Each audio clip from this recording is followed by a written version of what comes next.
everyone, and welcome to SaksWorks Online. It is a weird time we find ourselves in. I hope everyone is staying safe, having a good and enjoyable and restful and peaceful holiday. We are in a time that brings us together digitally. So in lieu of our beautiful plant-filled spaces in our SaksWorks locations in New York and Greenwich, we have SaksWorks West. I'm in California.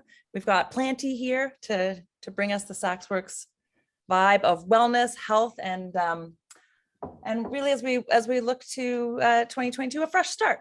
So SaksWorks is a new membership club for life and work and wellness and self-actualization, and really whatever you're going for.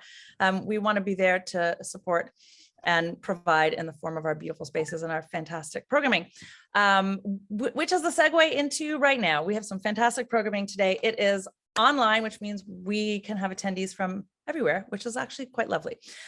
So we have a far-flung panel to discuss NFTs, Web3, crypto, and why this new technology is for you, despite the people who would throw up barriers in the form of jargon, in the form of gated communities sharing information between themselves, and frankly, financially, there is that as well. So I wanted to, as a crypto enthusiast, based on the fact that a guy in a bar in 2014 told me I should buy Bitcoin, and so I did. It was a hot tip in a bar. I've been a fan of this new technology and new world, but more than that, it's very important to me to see everybody have access to it. I do not want to see a repeat of what we've seen with web trends over the years, which have been a small, select, affluent, connected, privileged few have access to the most information and the most financial windfall as a result. So 2022's next week, no one has an excuse to say, I've never heard of NFTs. And we have an incredible panel here today to talk about how we can have hashtag NFTs for all. That's the hashtag for today's event. If you want to live tweet, please feel free to share this link with friends. This will be recorded. This is meant to be a resource. SaksWorks is here to help you get yours in 2022 in the real world and in the metaverse. What is that metaverse? Why don't we turn to our panelists to help us learn exactly NFTs, WTF, what we're doing here. So we are so lucky. We have Alexandra Kavalakis and Allison Downey, who are the founders of the brand new Meta Angels. They're both successful serial entrepreneurs in their previous lives, but for the purposes of today, they're the founder of the Meta Angels, and they'll tell you a bit about that. Ashley Louise, who is the co-founder of Ladies Get Paid, a very clear directive in that company name, and she wants you to get paid in the real world and the metaverse. She is an extremely active collector and very knowledgeable in this space. And we've got Mai Akiyoshi. Did I pronounce your? Yeah, amazing. First time saying that out loud. Who is the co-founder of Curious Addies, which is an NFT startup that is meant to democratize NFTs and bring anybody in who would like to learn and participate in this amazing new technology.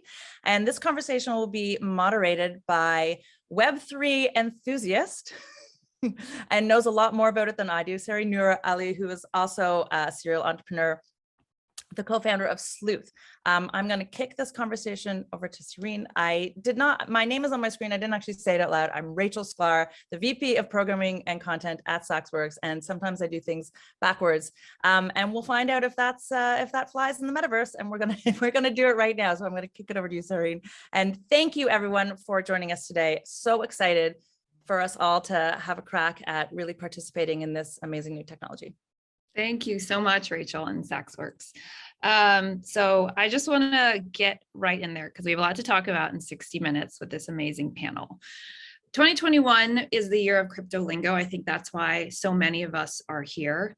And these three little letters of NFT feels like it's mentioned in every headline. But Ashley, you have been in this only since August, and you're already one of the top 2% of all NFT traders, which means you buy and sell NFTs very regularly. That's amazing. Especially in a world where the top 2% are mostly not women. So can you tell us fundamentally what is an NFT? How did you get into them and earlier and more actively than most? Hi, everyone. Good morning from California. Again, I'm Ashley. I am the co-founder and CEO of Ladies Get Paid. Like we said, we want you to help you get paid. And I'm going to shill here. We have a book out. I'll put that in front of my face. Don't forget to buy it now that I've done my job for the morning. I think let me kind of back up and I'll give you a short version of my story first, because that's the less boring part than me explaining blockchain nodes and how I kind of got involved in doing this. Obviously, I'm always looking for ways to help women have more money. And, this thing happened where we all had to stay in our houses for 2 years. And I got very bored. And, I kind of had this idea. And I said to myself, where are men making all the really dumb money online? Like, where is this happening? What's going on? And I kind of went down this rabbit hole into the internet where I started looking on Reddit. I went through the SPAC phase. Like, I did GameStop. I did like the whole thing. And my thing has always been with Ladies Get Paid and myself. It's where are the men doing stuff with money in ways that feel really alienating to women? And then how do we kind of bring that back and make it feel more relatable and more like it's something for me or for us? Because these concepts aren't hard. Like we said, we've talked about jargon all morning. It's jargon and culture, right? Like, none of this is stuff that we can't understand. It's just made in a way where it's like, you've seen all of the like crypto lingo, right? You imagine bros, but it is mostly bros, but the money is still there. So that's kind of how I went down the rabbit hole of, I started doing stocks and I started investing in Bitcoin. Then I found Ethereum. NFTs for me really kind of just hit all of my like little tingly things that make me really happy. I've always been a person who's very invested in online community and culture and money and technology. So this sort of was just like my entire life colliding into little cartoon cats on the internet. So the way, now I'm going to do the funny little, here's what NFTs are thing.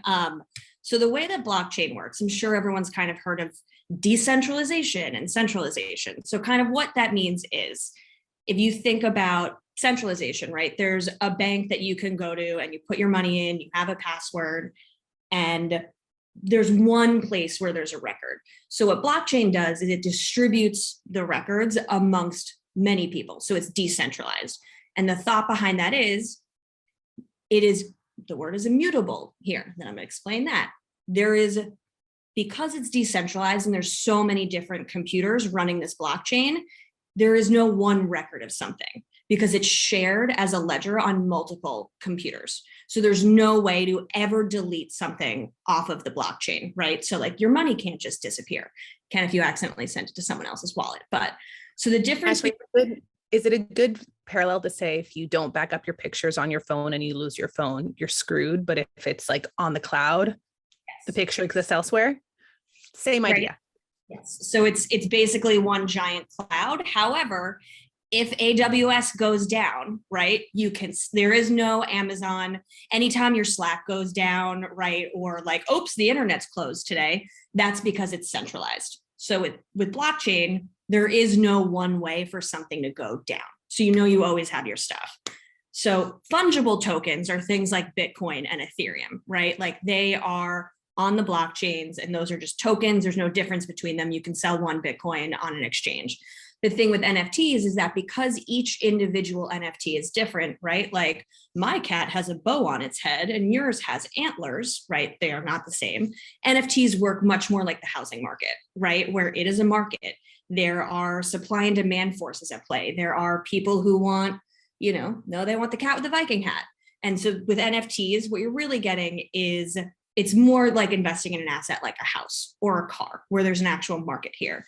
And I think the thing for me that I really enjoyed is the communities that develop around these NFTs, right? You know, there are lingo and slang. It kind of really I was a big, you know, like lesbian Twitter 2011 kind of person, right? Like when Tumblr was really live and these really thriving online communities were really like having a moment, and then they kind of like died because Tumblr got bought or whatever.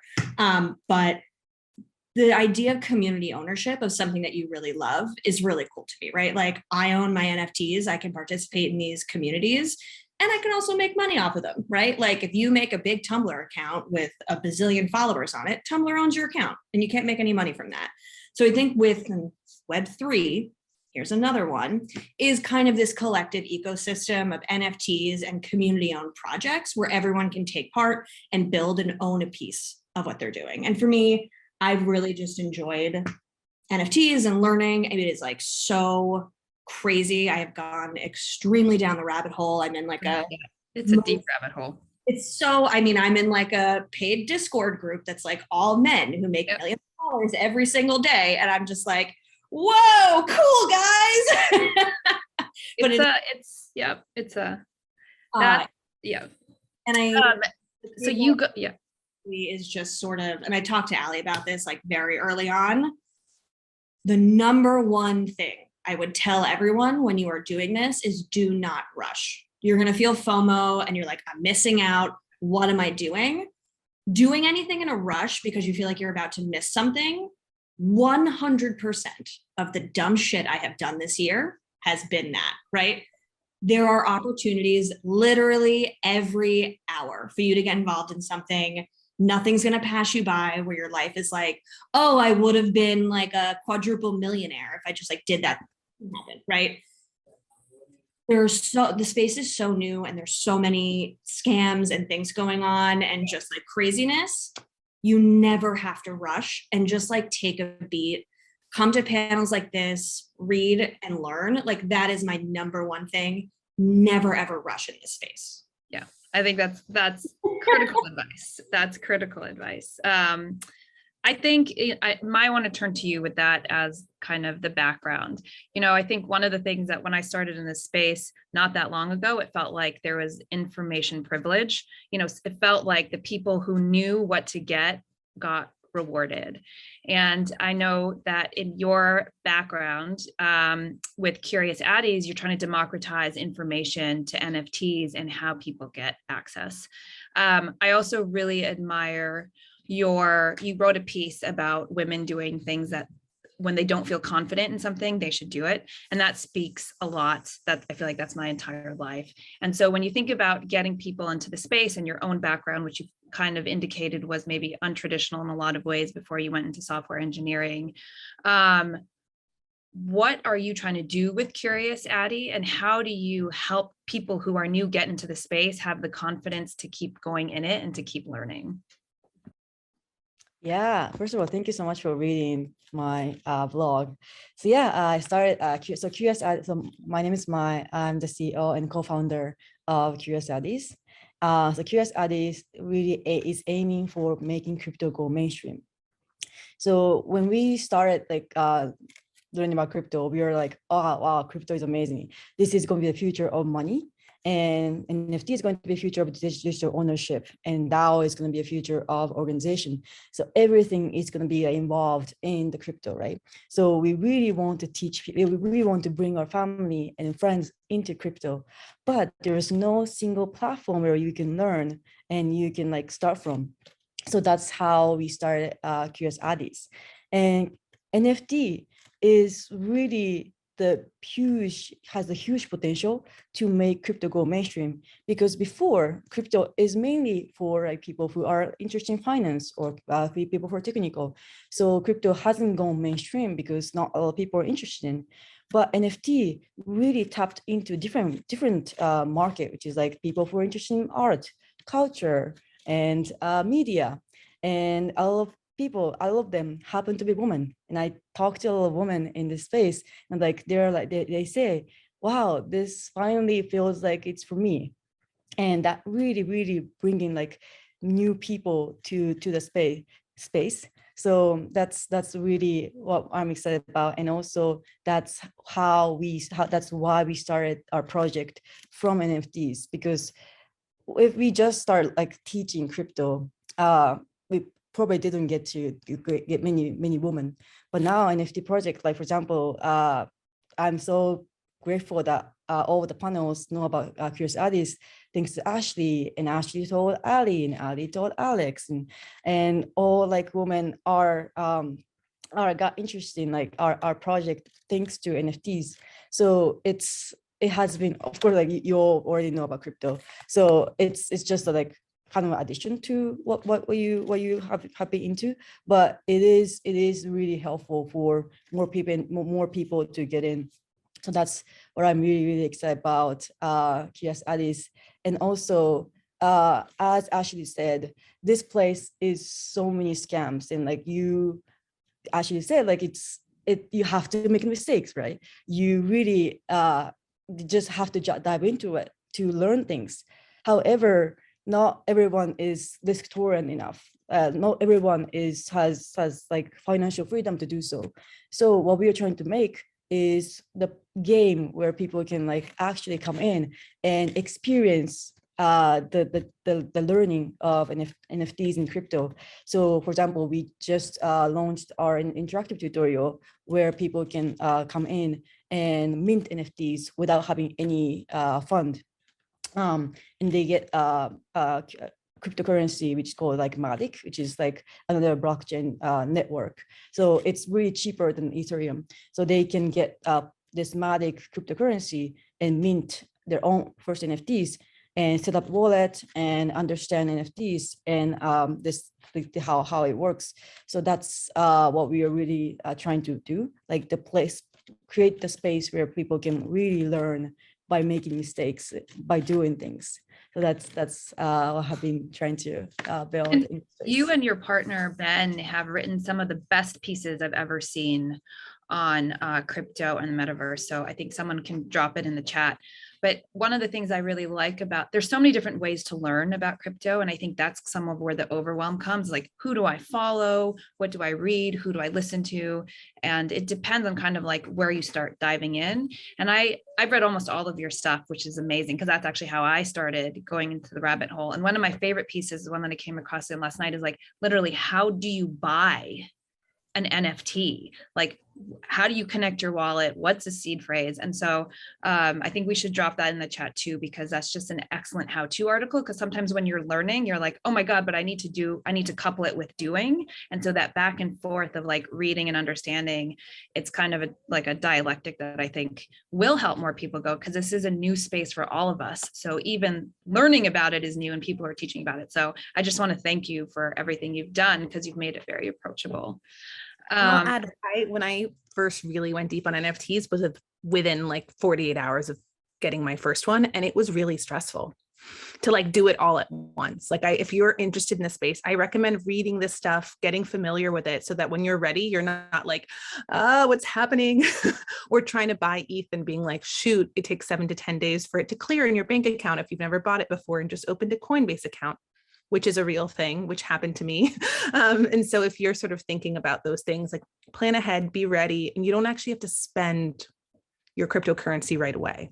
Right. And I think when you're doing it, it's also like, you have to remember, like, you don't have to be in a rush. Like, why are we all panicking that we should have bought this like yesterday? So I think the patience part is really important. I just want to say one thing on that too. I think coming into this space, it's not something that I did that I wish I did, is like, yes, NFTs are fun and they're great. We're also talking about money here, right? And so when you are coming into starting NFTs or crypto, you should think about having a clear idea of what your goals are and like why you're doing it. And also, depending on what your goals are, maybe 60% goes to X and 40% goes to Y. And what I mean by that is, like, I'm a person who I get like really wound up in online community and like momentum, and I love collecting things. And I used to play video games, right? So for me, basically my like Amazon late night shopping habit turned into like an NFT shopping habit. And I was like, oh, I love this one and I want this one.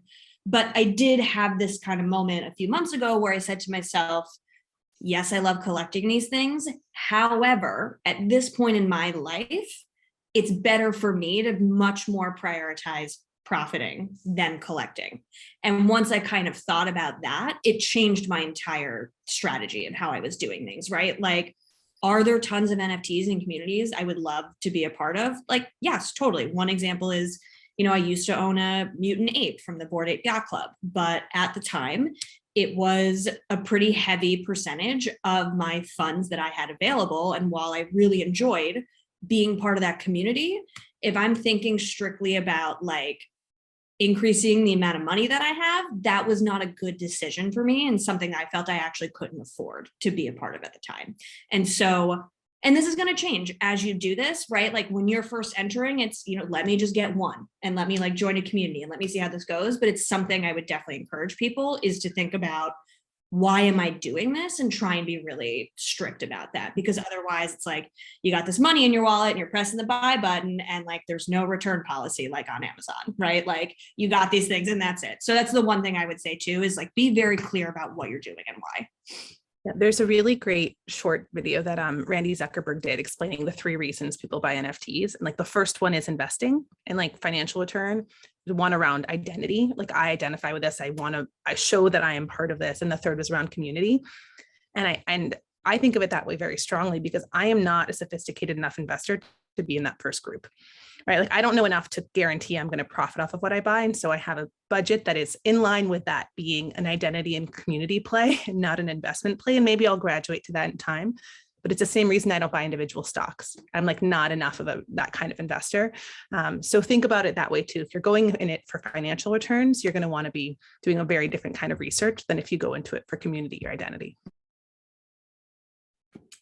Alex, let's stay with you. So you have an incredible background as an entrepreneur, co-founded the Muse, a very successful career-based it's not even a startup anymore, it's a full-fledged company. And you recently decided to join Allie in Meta Angels. And so for people who are looking into this space from a career point, like either if they're because they're curious or because they're actually thinking, how do I actually get into this more full time? What's the advice you would give? And can you share a little bit about why this is what you chose to do next after the Muse? Yeah, absolutely. I mean, I think I got sort of pulled into this space by Allie, who got pulled in by Ashley. My first NFT was a Curious Addie, and it's a project I'm very excited about as well. And I think for me, there was an element. I spent 10 years building the Muse as an entrepreneur, very focused on my business. I left this summer after a decade and started consulting and doing different projects. And I finally had the time to sort of learn and look outside of my space. I'd been very, very heads down building a business. And it was one of those things. I went through Y Combinator. A lot of quote unquote tech bros I know were very deep in the crypto space, and it actually quite turned me off. And when people that I was friends with in real life that reflected, me as a person more, that sort of were more my people, for lack of a better word, whether it was men or women, but people that I work with a lot, started getting more excited about the space, it made it feel more approachable to me. And so after getting my first NFT, getting onto Discord, which for those who are not on Discord is just like Slack. It's just another word for Slack, but a different company that is started with gamers and so has a lot more of tech people. Just if you're like intimidated by Discord, it's just a Slack, basically. And I got into Discord, started building community there, and was like, I love community. I love people. I love the culture here. Some Discords were not for me. Curious Addies did have a really great culture. And Allie and I started talking with our third founder, Max, about what would it look like to start our own project with a very different mission, right? Curious Addies wants to do the Duolingo of crypto, teaching people education in a risk-free way to get into the space. But we had an idea around accessibility to the space, generosity, bridging sort of real life opportunities in the metaverse, and not just talking online about crypto, but actually helping people across the world through our connections in that community. So that's why we started Meta Angels. In terms of advice for folks sort of more on the career side, I think a lot of people think you need to be very technical or know a lot about crypto in order to get into the space. But a lot of these, both companies who are sort of Web3 or crypto companies, or even NFT projects, need to hire people with all skill sets. There are HR people working in DeFi companies. There are, marketing people working for NFT projects. And what they need is people who really know that skill set.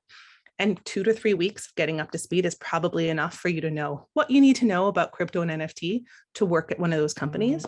So don't be scared to look at jobs at, Swan Bitcoin, or, I saw On-Chain Monkeys is hiring a community manager. If you have great community management experience, you don't need to necessarily know a lot about crypto.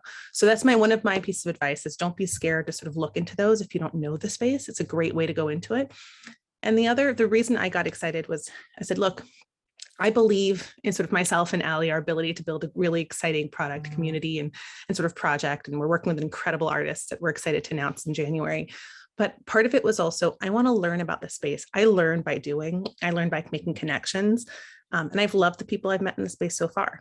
And so I wanted to just sort of deepen that and sort of spend more time sort of going into something that I do think will be a big part of our future. Is Web3 the only future of technology? No. The same reason that when mobile phones came around, we still have computers.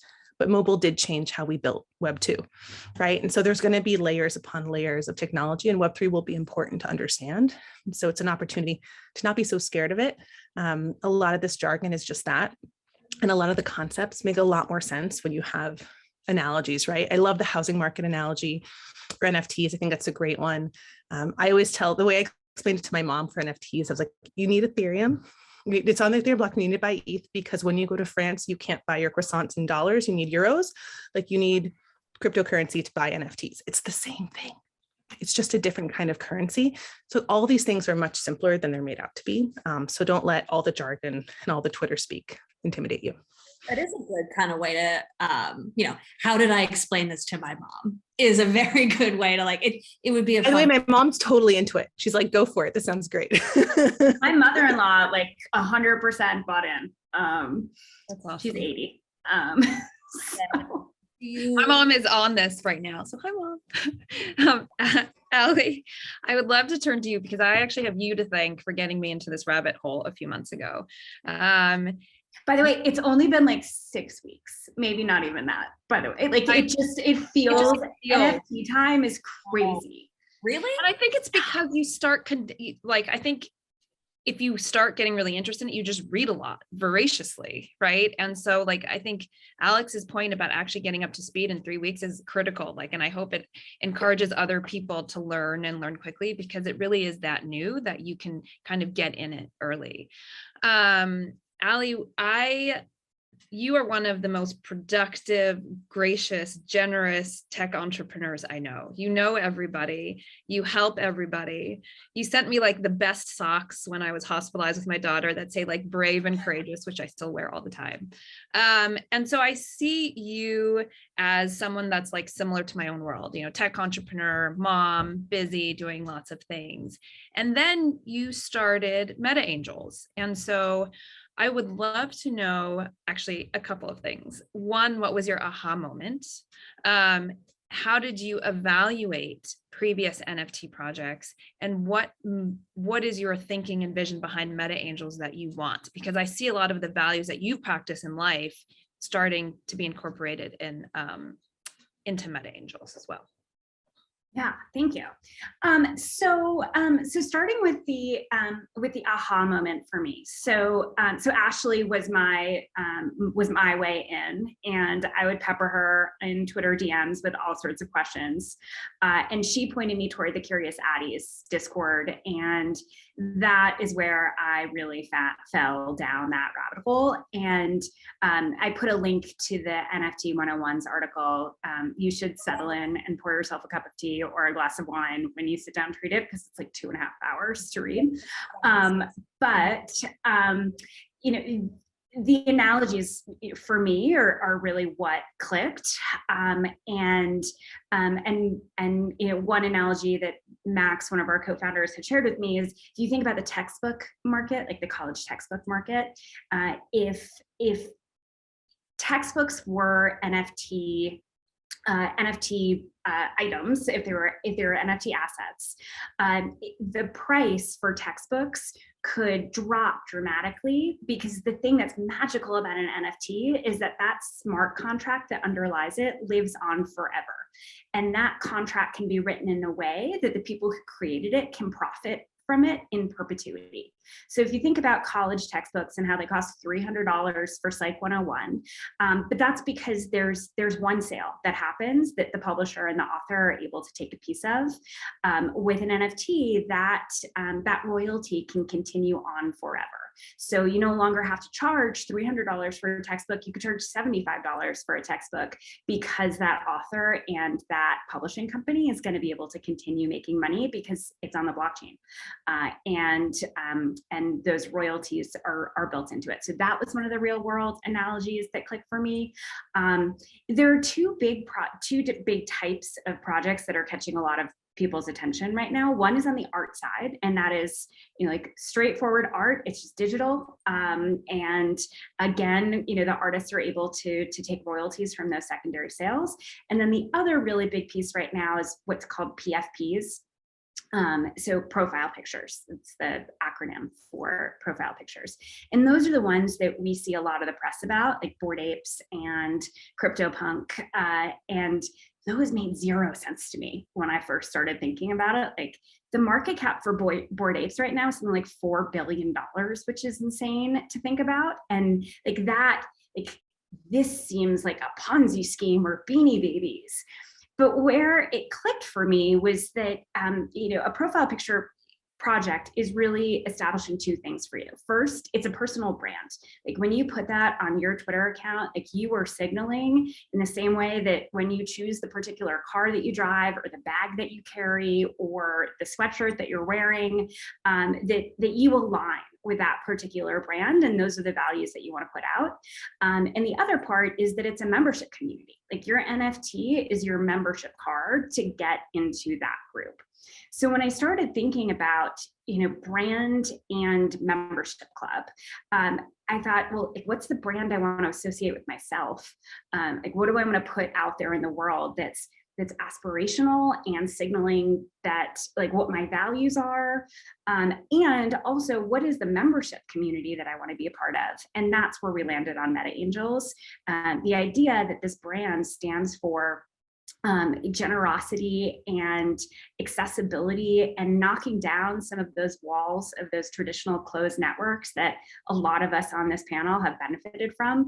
I did Techstars, I have access to that network. Columbia Business School alum, I have access to that.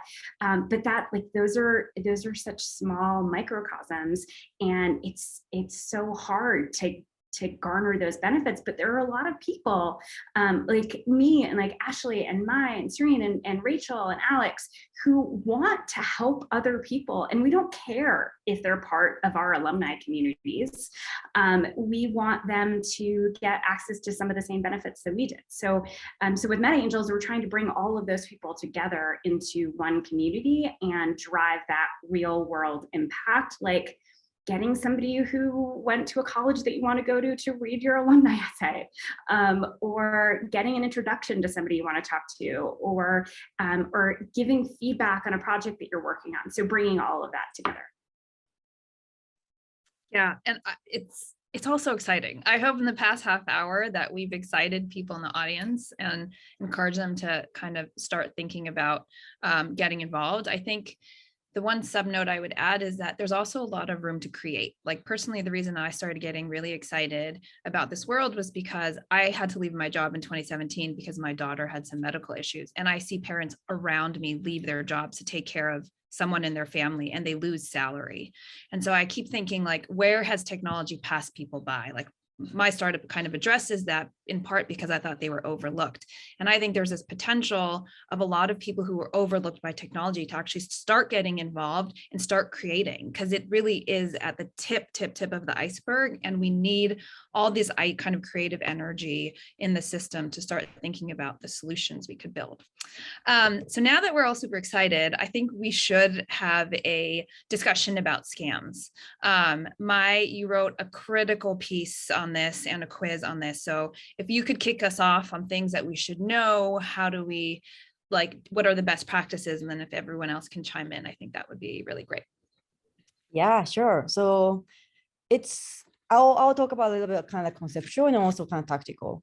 So kind of like one kind of big thing, which Ashley already mentioned, is like this space is driven by FOMO, like fear of missing out. So everyone, it's everything is just kind of like time limited. Like, oh, mint is like when you kind of create the NFTs, you have you buy NFTs from creators. Or mint is happening like right now for like 5 minutes. Or oh, this auction is happening in which the price just goes down and people just rush into it. So like this really space is like trying to like kind of make people like rush into something.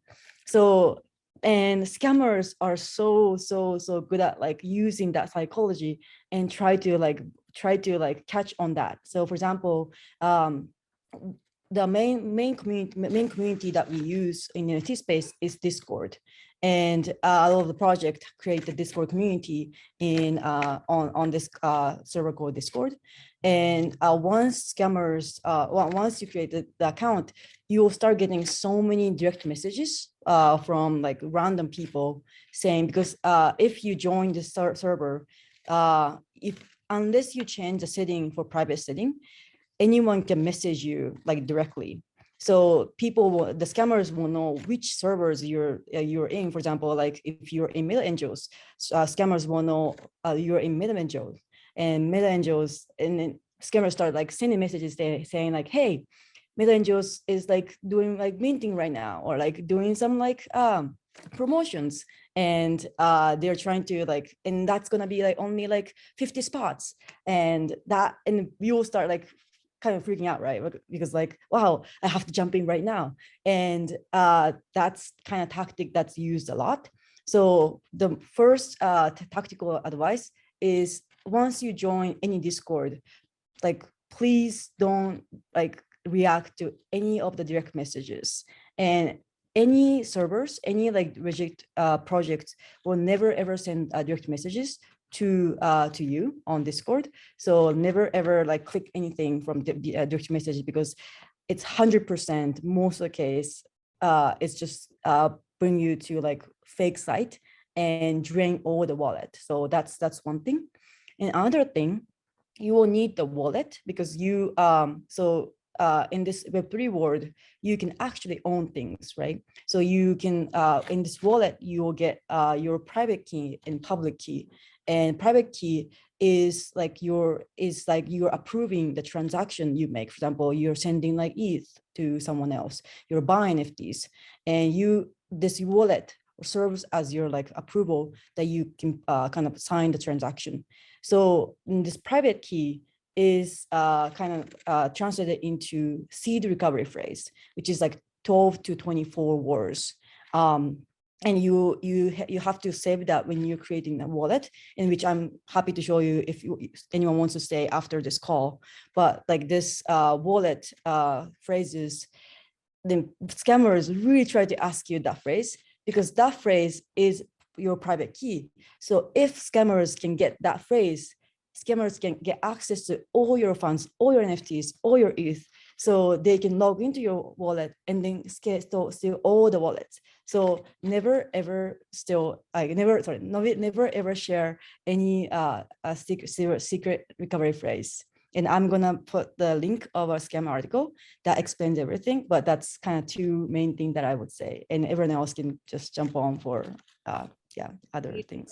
Those are some really great. Yeah. Let's do the minute on your seed phrase, right? So the thing we kind of talked about with like decentralization versus centralization earlier, the one upside I think most people would find of centralization is, if you lose your password, you can do a password reset email, right? With crypto, right, if you are using, so you need to use something called a MetaMask wallet for the most part to buy NFTs, right? So it's not your Coinbase account, it's not your Gemini account, it's called a MetaMask wallet. There is no way to hit password reset if you forget your password. And personally, I think this is probably one of the dumber things anyone ever came up with, this seed phrase situation, but here we are. When you open a MetaMask wallet, it's going to give you a set of 12 words. They are totally random. It's going to be something like dog, king, we're going to make it, toilet, something like that. Totally ridiculous. Number one, you have to write this phrase down and put it somewhere. Some people literally like engrave it onto metal and put it somewhere. Those 12 words are literally the only way you can gain access to your account if you lose it. Meaning, if you have 10 Ether in a wallet and you lose your password and you do not have your seed phrase, that is gone forever. Like literally It's like losing your physical wallet in the street. It's Yes. gone. Also can get your credit card again and your bank will put all your money back. So that would be cool. But in this case, literally gone. Like RIP, all your money's gone. You're never getting it back again. So never put it in an email. Like if your email gets hacked, someone can find your seed phrase and then get all your stuff. Maybe give it to one other person who you trust, but it has to be like physically written down somewhere. You cannot lose it. Your seed phrase is what most hackers will try and get from you. Do not ever, under any circumstances, give someone your seed phrase, and always keep it somewhere you can find it. The two things you never do: give someone your seed phrase, and do not ever click on any links. Just don't do it. Don't ever click on links, because that's the And don't second screen share, because you by screen sharing, they can also watch, like those are the other one I'd add. screen share. Never give anyone your seed phrase, and just basically never, ever, ever click on a link someone sent you, unless you literally know that person. Those are the three ways you are going to literally lose all your stuff. And there is no like, hey, Visa, like someone just bought a bunch of shit at the airport on my credit card. Can you put the money back? There's literally none of that. So those are like, and that's also the thing with like, don't FOMO, go really, really slowly. That right there is like, you get hit with a Discord DM that says, you know, we're giving away a free Bored Ape. Click this link here, right? Like that is how everyone loses all of their money. So just very slow. Even like looking at, never Google anything either, right? Always go to someone's Twitter bio if you're looking for something, right? Like there are people who make fake MetaMask websites. So when you Google MetaMask, the first link that pops up is a scam link. You connect your wallet and they take all of your stuff. So, and they'll do things like instead of an I, it'll be an L, and you can't really tell the difference. Like these people are really smart in social engineering. You can lose your entire, like everything in one moment. So just slow, slow, slow. And however possibly paranoid you think you can be, you are only being a little bit paranoid. Like, But If it's too good to be true. Yeah. I'd say if it's too good to be true, it probably is. And those are the best times to take a pause. Check official links, check the Discord. They will always announce if they're minting. They'll always share the information. Like you will not be the only person to hear about something special. None of us are that special. So like that is one of the useful tools. Sorry, Serena. There was a project that I wanted to get in on. I had been watching it for a few days. I got home, I had been out doing something. So I Googled to get to the mint site so I could mint. And there was a scam Google site. So I wound up minting a fake NFT because they, to Ashley's point, are really good at the social engineering side. So I know I've been beating the drum in the chat about this, but Mai's quiz that she wrote, like it would have prevented me from doing that. And it's written in such a way that you don't feel dumb by answering the wrong answer. And like you really actually absorb it, and you will come out of it at the end really feeling like you've learned something. So I cannot recommend that more highly. It's one of the reasons I love what they're building with Curious Addies is the chance to actually do it and like practice without spending real money is going to be just a game changer for so many people who want to figure out how it works before actually putting down any money, which is absolutely the way it should be. There was also a question earlier about if you have to invest to be in Discords. There's some that are closed where you do need to have an NFT like as your card to get in, but most of them are open. You can join Curious Addies today. You can join Mad Angels today, and you're just joining a chat room basically. And you can listen, you can watch, you can leave if you're not interested, you can participate, you can lurk. So that's also a great way to sort of get a sense of the culture of any of these communities before you mint.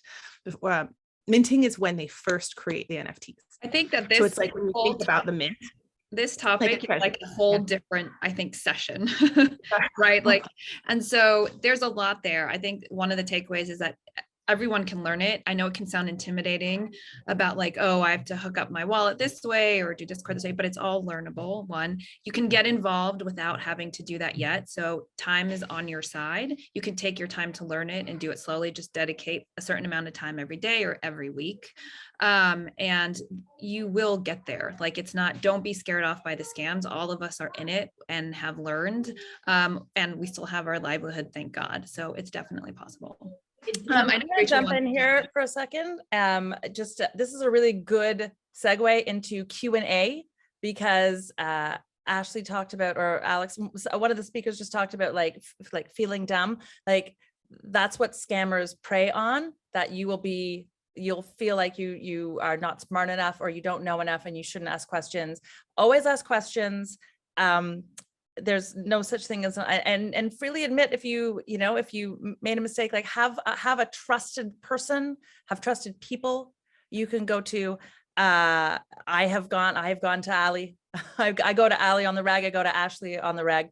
So on that note, Q&A, a lot of you have been putting your questions in the chat. The chat is very energetic. I'm so excited to read it, but we need your questions in the Q&A so that we can answer them accordingly. So I'm going to give you a chance to go back to your question and put them in the Q&A so we can have our wonderful experts answer them. I'm also going to say that just in the spirit of being open and not being afraid to look dumb, minted my first and my second NFT in the same batch in a panicky rush on the playground. My laptop open on my lap as my kid ran around, and I was texting my boyfriend, who was also my tech consultant.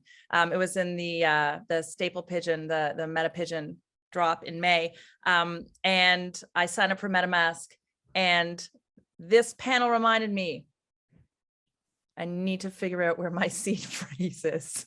So thank you, Ashley. I'm sure I put it in a safe place. But if you are a type of person who is a little flaky and puts things in places and then can't remember where they are, know yourself, and accept yourself and adjust accordingly for this space. Family member who is watching this, don't worry. I'm good. I got it. Anyhow, Q&A, turn it back to Sareen. Yes. One little quick point here about Allie's scam mint. So I think this is a good point here where Allie minted something that looked exactly the same as something she wanted to mint. But I think it's a good example of when a lot of people say, can I just right click and save this NFT, right? Like, it's just a picture. Like, why does blockchain matter? Allie cannot sell that NFT for money, even though it looks exactly the same as a JPEG as the real one, because it is not the original collection on the blockchain. Sure, you can right click save any kind of JPEG or NFT that you want, but if it is not on the blockchain in the original collection, then it doesn't mean anything and you can't resell it after. And I think it's like a good way to demonstrate, yeah, sure, like you can use my ape JPEG if you want, but you can't sell it. And that's why JPEGs sometimes are not a scam, but sometimes they are.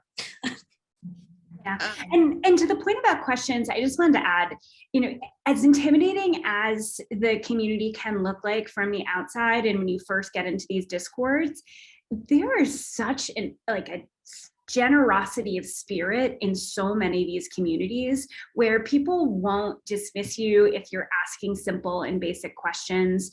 And people are eager to help because it's been such a short period of time that someone else helped them up the ladder, so they want to pay it forward.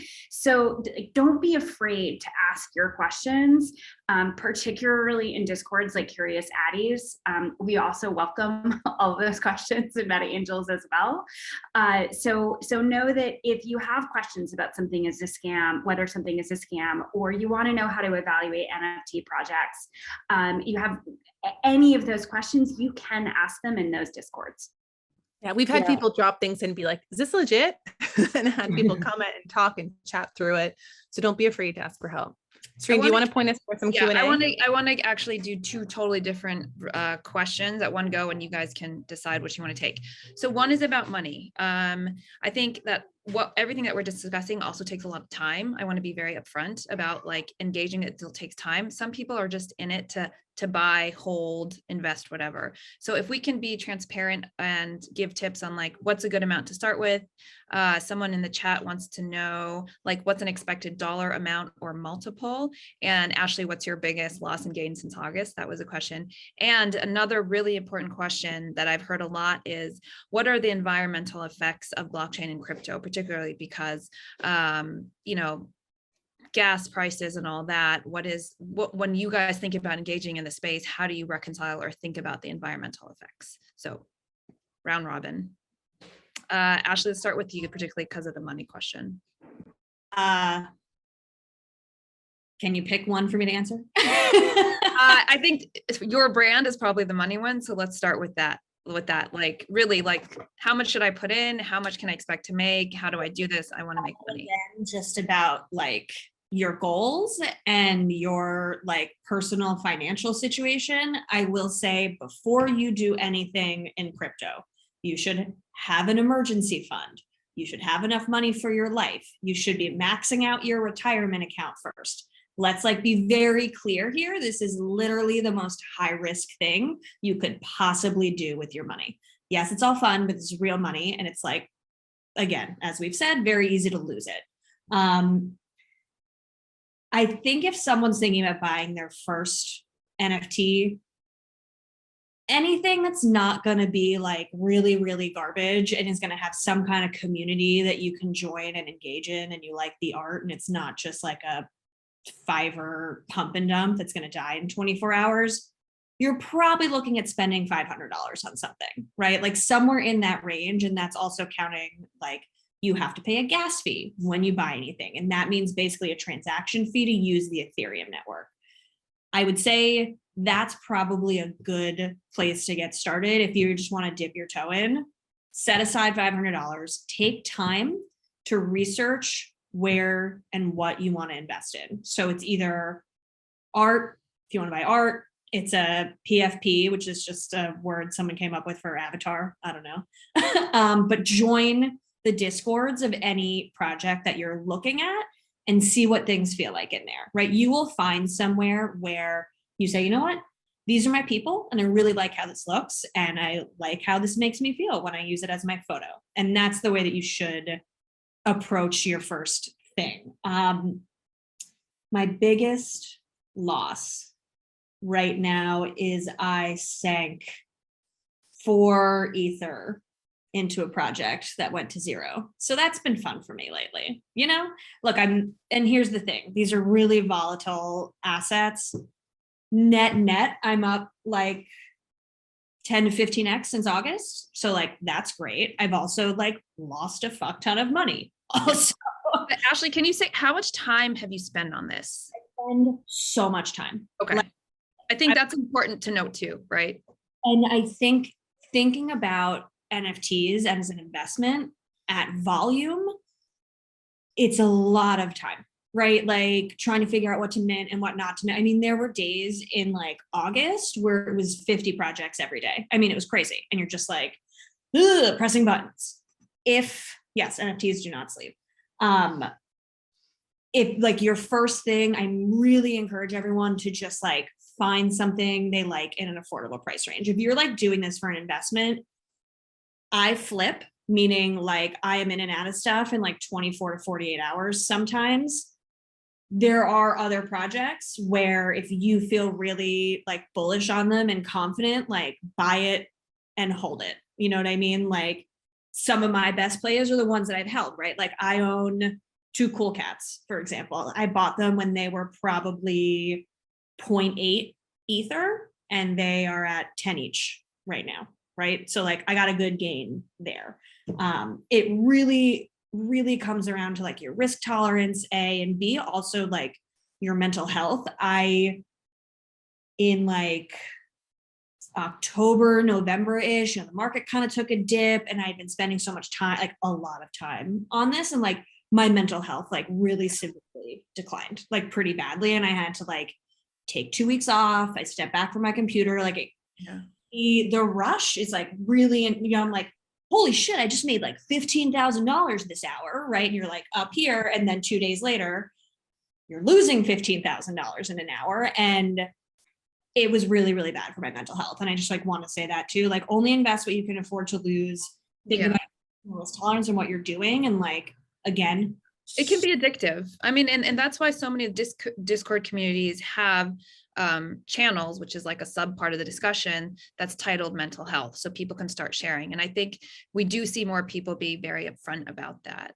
Yeah, My advice to someone who's just starting is just to start reading. I think a lot about like, you know, there are people who are working full time or taking care of family and kids. And it's like, you just don't have the time, right, to like get deep into this. But I want people to feel encouraged to at least learn. And one way they can do it is to like sign up for a Coinbase account and decide to put that $500 and just to like buying some, I am not an investment professional, obviously, but buying whatever, Bitcoin, Ethereum, Solana, something, and just holding it and then learning how it trends and start reading. So like as people can do this incrementally. I know we could talk a lot about profit maximization, but I do want to get to the question about environmental impact and just writ large, like how people think about their personal values that are important to them while they engage in the space. So is there someone who can take that one? I can take that one. So right now, Bitcoin, Ethereum, both are rely on the consensus algorithm called proof of work. So blockchain is a like chain of blocks, right? And how it works is that like so if you make transaction, for example, sending ETH to someone else, those transactions will be included in this block. And then the people called miner is going to add the blocks, like kind of combine all the transactions and then put it in this block and then like keep going on and going on.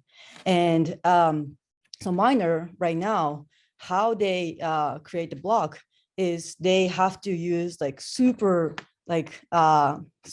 high spec computer to solve algorithm question. It's called brute force. So you just have to find the answer, but it just has to go through all the answers to find out to all the hashes to answer questions, and that the first one who find the answer can add the block to it. So if you can kind of think about it, it's like in all over the world, like people are like really trying to rush to solve the questions. And that uses so much computer power because it's just brute force. It's just have to solve all the questions, right? So that takes so much time. So that takes so much energy, and that is what people call environmental effect. But that's what we have right now. And Ethereum and other like Solana, for example, so Ethereum is now using proof of work, but it's moving out from that proof of work to a new consensus algorithm called proof of stake. And that doesn't require any, not any, but like very little computer resources, because what they have is they have some like as they stake some Ethereum, and they become a validator and also like the person who can create the block. So that change of algorithm is going to change the environment effect, and that's going to take effect probably next year. It might be a little later, but it's going to be next year. So because thanks to that technological change, the environmental effect that's happening right now is going to be reduced dramatically. If anyone can chime in to clarify some of the. That was exactly right. And I think there's one element which is, do you believe that these technologies are going to get better or not in this space? And Ethereum seems to have a commitment to that, the Ethereum sort of network. Bitcoin continues to have challenges there. I think the flip side for me is AWS has huge environmental impacts, right? Like a lot of the technology we use, we think of as Web 2, sort of traditional, have huge environmental impacts. And so for me, it was a little bit of research into, is this actually a worse impact than a lot of the other technologies I use? And the answer for me seemed to be not enough so that it became problematic. That doesn't mean that I'm not sort of conscious of it, reading about it, sort of interested to see how it is, looking at how projects are dealing with it. Many projects actually put money back into sort of environmental causes. If that's important to you, you can look for NFT projects that put some of their profits into that. But I think that for me was the biggest piece, is it's used as a really big, like, this is a problem with the space, which is notable and important, but it's not an issue for all the other technology we use. Ali, can you just explain the acronym AWS? Oh, Right. AWS is Amazon Web Services. It's like what powers, it's basically the servers that are behind all of, that's when Slack goes down. Like the fact that we use Slack and Facebook and all of Twitter, all of that is using energy too. All of that is also bad for the environment. We just don't talk about it. Yeah. We have a question from the audience about whether or not there's an NFT community that helps nonprofits fundraise. Ali, can you talk a little bit about how some of these communities do work with nonprofits, whether there might be one specific to that, and how they can get, like how nonprofits can kind of find these Discord communities that might want to work together? Yeah, absolutely. So, so a lot of these NFT projects have a charitable component where they send proceeds of the initial sale and proceeds of the ongoing royalties to a nonprofit that they have partnered with. So there's one called Women in Weapons, which helps fund the Malala Fund. Flower Girls, which is one of the ones that several of us have, supports children's charities, but they also have an art fund where they buy art from children. So there are a lot of really interesting partnerships there. And for the nonprofits who are interested in getting involved, I would just say, start to get to know the people in those communities. It can be a really significant boost for some of those organizations. And Boss Beauties itself is a nonprofit, right? So they are a nonprofit that launched their own collection of NFTs to fund the nonprofit itself. So there are two ways this is happening. One is not projects that are for-profit projects donating to nonprofits who are aligned with their mission and their goals and their vibe. Then there are projects that are, which I think is actually a really innovative nonprofit fundraising model, right? It's sell NFTs to fund your organization so you can do your work. And then you're giving people, like, they are stakeholders in your nonprofit then, right? Like they own a piece and you're able to really bring people in the process in a really novel way. Yes, we all love like donating to nonprofits and supporting things, but it is cool to also get something back in return that keeps you involved in the community. And it's a great example of what Ali said earlier about sort of the secondary sales, right? Like it's true when you think about an artist, they sell their first piece of art for $500 and it later sells for $1 million. And in the olden days, physical art, you don't get anything. Today, they get a percentage of that. Same thing for nonprofits that create these projects. They're still getting secondary sales. So every time it gets sold to a new person, they're continuing to get proceeds, which is a really cool model. Okay, we have time for one last question. We're getting a lot about where to read, where to find resources about like how to form a DAO, where to start reading up. If you guys could just popcorn a couple of your favorites. Don't form a DAO. Okay. So I think people are using the word DAO in like a very broad lens right now, where it's not, yes, but it's not like just a group of people doing a thing, right? Like there's a lot of these DAOs who, you get a token and like whatever. And like, I've looked into this stuff, right? Like if you are giving people a token, that is a security and you need like a broker dealer, like you're getting into really hairy financial there. Yeah. It's like to create a collective of people who do a thing together. You should definitely do that. And to do that, I would invest much more in learning about building community, right? Like the word DAO here has kind of gotten warped into like a group of people. But if you just want to do a community project, invest in learning about community. Yeah. And not, like, I talked to a lawyer, they're like, we're gonna have to open an LLC in Panama. I'm like, I'm not gonna do that, but okay. Yeah, I think that's a testament to the fact that like a lot of this is new. So it sounds confusing and convoluted, but part of it is just because it's new, which means that like the more people that jump in, the better. Like this is a great opening. So I'll just leave it to the panelists to maybe drop resources or places they think people can start reading. In the we'll also be sending some of these links afterwards if you people ask that. So there will be a follow-up from SaksWorks with some of the links, the scam quiz, the Furious Addies has great resources. And I think all of us are probably posting on social about it too as we go. So please follow us, ask us questions offline as well. Thank you all so much. This was amazing. I know that we could do like, segment 1, segment 2, segment 3. There's just so much to talk about, but I hope that we've encouraged the participants to jump in and get involved. So thank you, Rachel. I'm going to hand it back to you. Thank you so much, Sarah. You're an amazing moderator. This talk was phenomenal, an amazing conversation, really helping people get set up to think carefully before they make any sudden moves, but also be educated and know where they can find community and reliable, trusted information.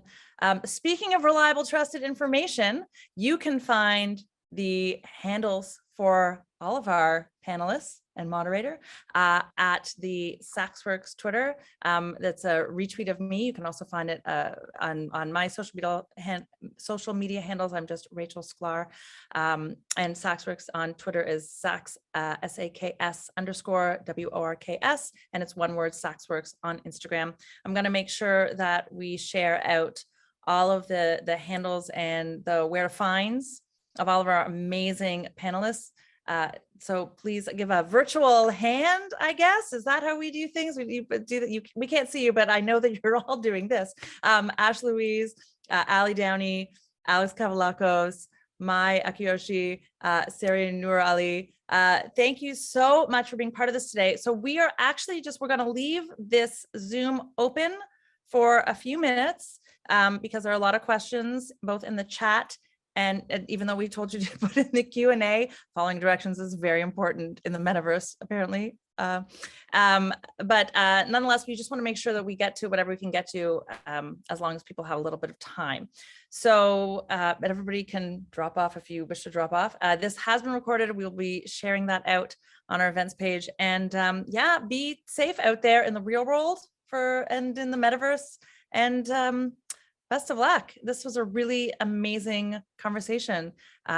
Please continue to join us at SaksWorks for wonderful events. Our next event this week is kind of different, but actually like weirdly connected, and I'll explain why. We have Daniel Ingram, who is like a blockbuster composer for many projects, including My Little Pony. And in My Little Pony, Friendship is Magic. There is a character, and here's the nexus, named Discord.